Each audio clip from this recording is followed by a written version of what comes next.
Assalamualaikum warahmatullahi wabarakatuh. Hello my students, bagaimana kabarnya hari ini? Bunda berdoa semoga semua anak-anak dan ayah bunda di rumah dalam keadaan sehat walafiat ya. Amin.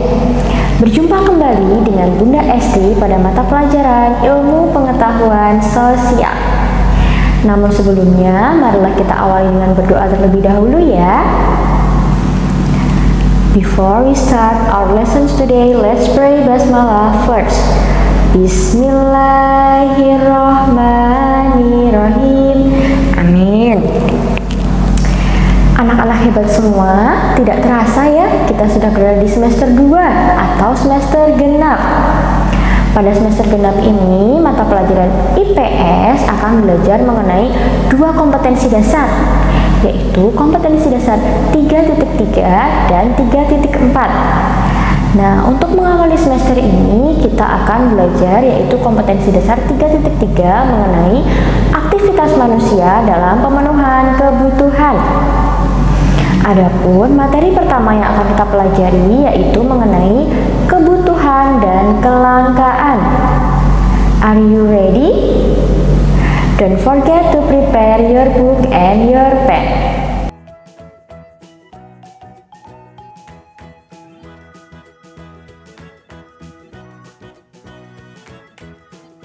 Kebutuhan dan kelangkaan. Anak-anak pasti sering mendengar ya dua istilah ini. Tapi apakah anak-anak semua menyadari bahwa dua istilah ini erat kaitannya dengan aktivitas manusia dalam pemenuhan kebutuhan, khususnya dalam berkegiatan ekonomi? Kebutuhan. Anak-anak ada yang tahu apa arti dari kebutuhan? Good.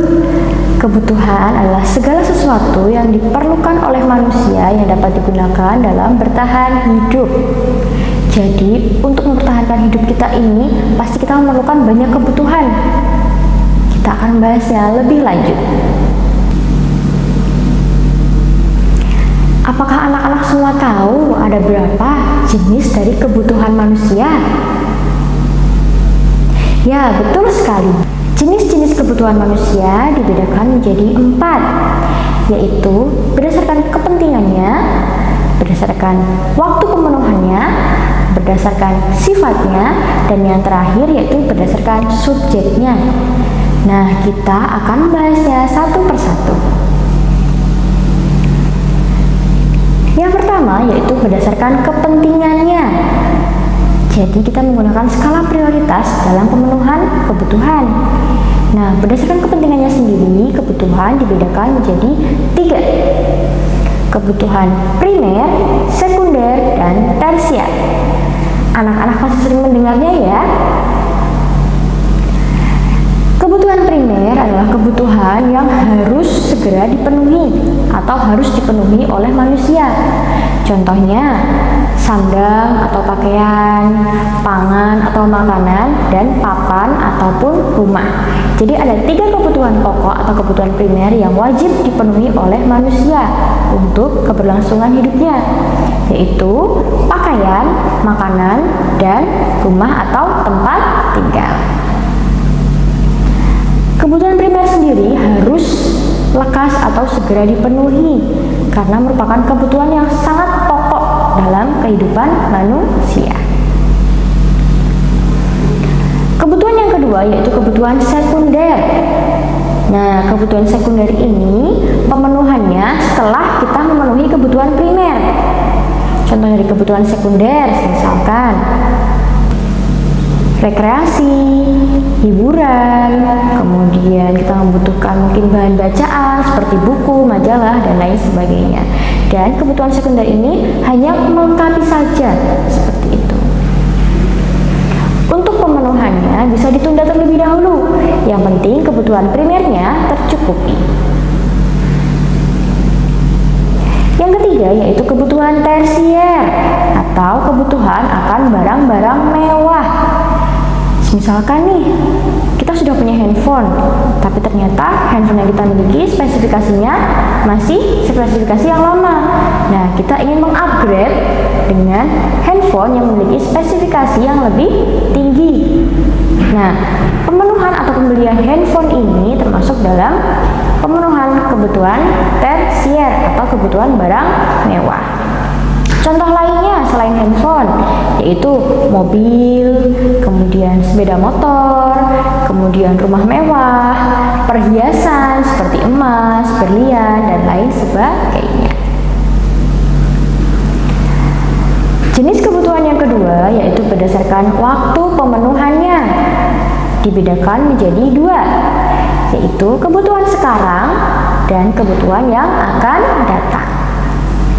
Yang pertama, kebutuhan sekarang, yaitu kebutuhan yang harus dipenuhi sekarang juga. Dan karena kalau tidak dipenuhi sekarang juga akan mempengaruhi atau mengganggu keberlangsungan hidup manusia. Contohnya, makanan, pakaian, dan lain sebagainya. Jadi hal-hal yang urgent atau harus segera dipenuhi. Kebutuhan yang kedua yaitu kebutuhan yang akan datang. Nah, ini bisa kita artikan seperti tabungan di masa depan. Sehingga kebutuhan ini dapat kita manfaatkan atau dapat kita gunakan di kehidupan yang akan datang. Jenis kebutuhan yang ketiga yaitu berdasarkan sifatnya. Berdasarkan sifatnya, kebutuhan dibedakan menjadi dua, yaitu kebutuhan jasmani dan kebutuhan rohani. Kebutuhan jasmani merupakan kebutuhan yang harus dipenuhi terkait dengan badan kita atau terkait dengan yang ada wujudnya, seperti itu. Jadi tampak nyata wujudnya. Contoh kebutuhan jasmani misalkan makan dan minum. Jenis kebutuhan berdasarkan sifatnya yang kedua yaitu kebutuhan rohani. Kaitannya dengan jiwa kita, dengan rohaniah kita.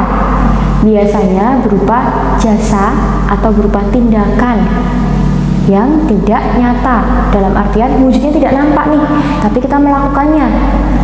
Tujuannya apa? Untuk memuaskan kebutuhan batin kita. Contohnya misalkan kita sebagai muslim sholat dan melakukan ibadah-ibadah yang lain. Itu fungsinya untuk apa? Selain sebagai wujud ketakwaan kita kepada Allah Subhanahu wa taala, ibadah juga berfungsi sebagai alat pemuas kebutuhan jasmani kita agar kebutuhan jasmani kita tetap tercukupi. Jenis kebutuhan yang keempat atau yang terakhir yaitu berdasarkan subjeknya. Dibedakan menjadi dua, yaitu kebutuhan pribadi dan kebutuhan kelompok. Kebutuhan pribadi jelas ya, jadi apa yang kita butuhkan, apa yang individu itu butuhkan sih, itu termasuknya kebutuhan pribadi. Sedangkan kebutuhan kelompok kaitannya dengan sebuah kelompok ataupun golongan ataupun organisasi, biasanya kita berada di masyarakat. Nah, kebutuhan kelompok ini yang menyangkut hajat orang banyak, dalam artian sudah tidak individu lagi, tapi sudah ke kelompok. Itu ya. Jenis-jenis kebutuhan dibedakan menjadi 4, yaitu berdasarkan kepentingannya, berdasarkan waktu pemenuhannya, berdasarkan sifatnya, dan berdasarkan subjeknya. Setelah tadi kita belajar mengenai macam-macam atau jenis kebutuhan manusia, selanjutnya kita akan belajar mengenai faktor-faktor yang mempengaruhi kebutuhan manusia. Ada 6 faktor yang mempengaruhi kebutuhan manusia, yaitu tempat tinggal, pendidikan, usia, pendapatan, selera, dan yang terakhir atau yang keenam yaitu jenis kelamin.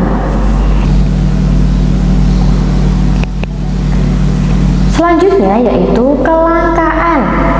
Setelah tadi kita membahas mengenai kebutuhan, sekarang kita akan membahas mengenai kelangkaan. Anak-anak pasti sering mendengar ya istilah kelangkaan.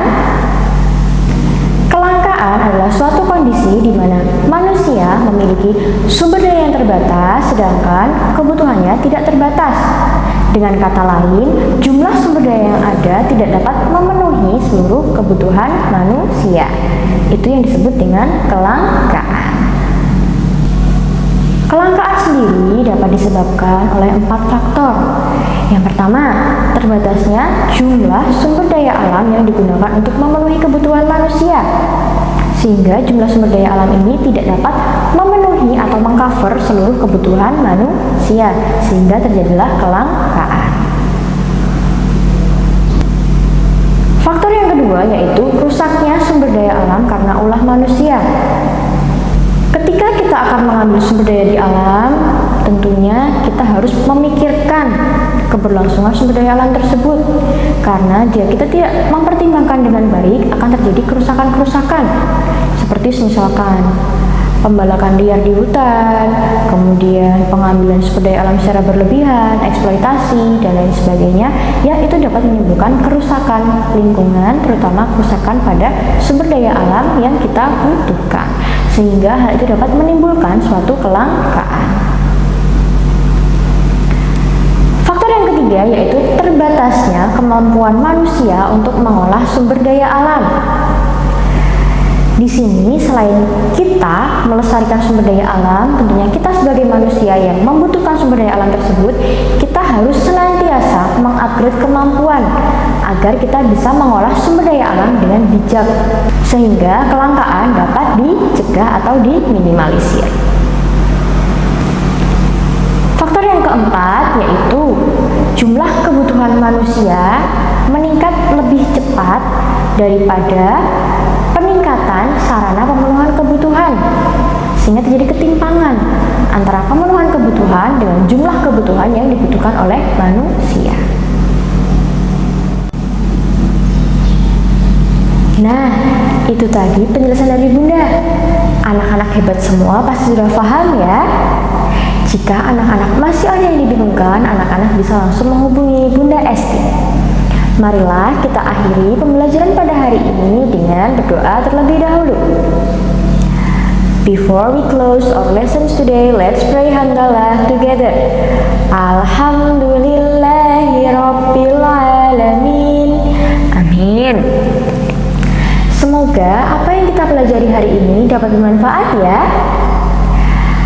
Terima kasih anak-anak hebat semua. Bunda akhiri. Wassalamualaikum warahmatullahi wabarakatuh.